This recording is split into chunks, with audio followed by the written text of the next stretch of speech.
Hi guys! Welcome back to my channel.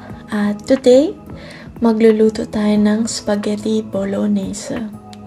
Meron ako ditong 5 facts about spaghetti bolognese. Kung interested kayo, pwede niyong basahin. At ito na rin yung mga ingredients na mga kailangan natin. Pwede niyo siyang i-pause o screenshot para mapadali ang pamimili niyo. So una, babalatan natin ang onion. May 2 medium onion tayo dito. Tapos hihiwain lang natin.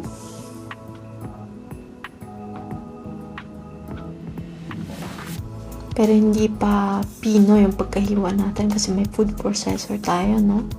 Para mapabilis yung paghihiwa natin or pagluluto at para hindi na rin tayo masyadong umiyak.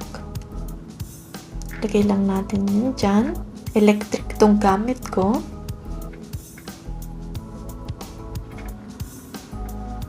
Yan. Tapos na siya. Lagay lang natin sa plato. At ngayon naman yung garlic natin.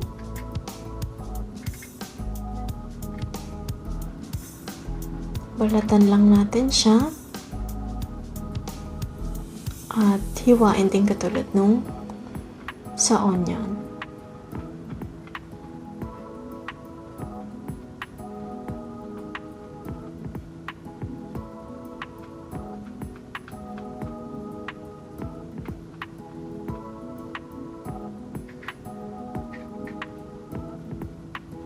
Lagay lang ulit natin ito dun sa food processor natin.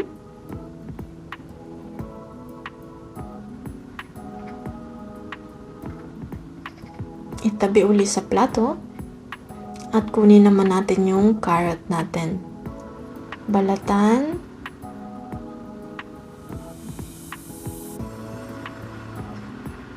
At hiwain uli.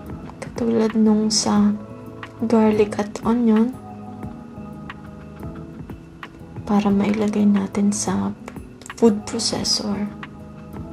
Pag masyado kasing malaki, masisira yung blade na nandun. Kaya kailangan siyang i-chop ng ganyan. Lagay natin ulit yan. Carrot sa loob.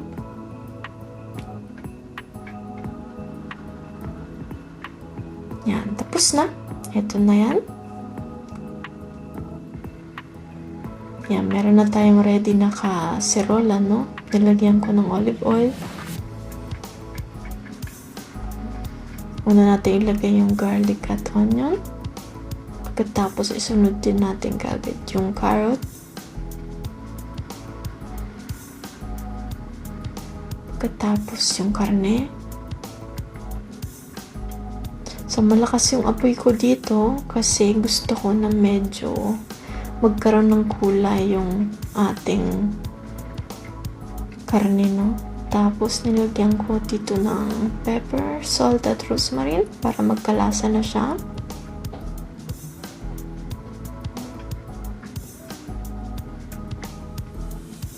Halu-haluin lang natin para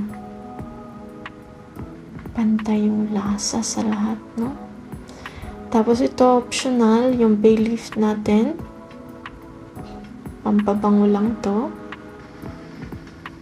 Yan, takpan natin yung kaserola para maluto yung karne.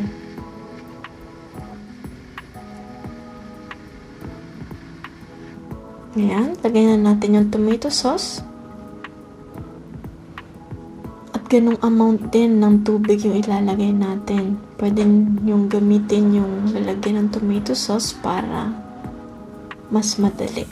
Katulad ng ginawa ko. Yan. Tapos yung tomato paste naman ang isunod natin.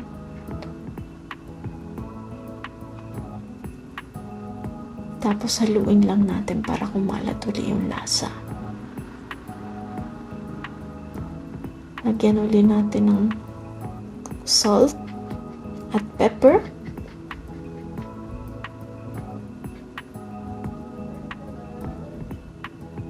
Haluin ulit.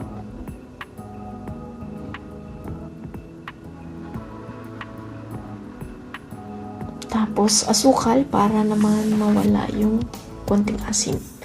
Pakuluan natin to ng 1 hour and 45 minutes. Lagyan natin ng paprika powder and chili powder, pero optional lang to. Ako kasi mahilig ako sa maanghang. Tapos na. Ito namang spaghetti, yung lutuin natin. Naglagay lang ako dito ng tubig. Tapos nilagyan ko yung tubig ng olive oil at saka asin. Pinakulo ko lang yung tubig. At nilagay yung spaghetti. So, nakadepende sa spaghetti na binili ninyo yung oras or tagal nung pagluluto na ako. Mga 10 minutes yung kinailangan ko dito.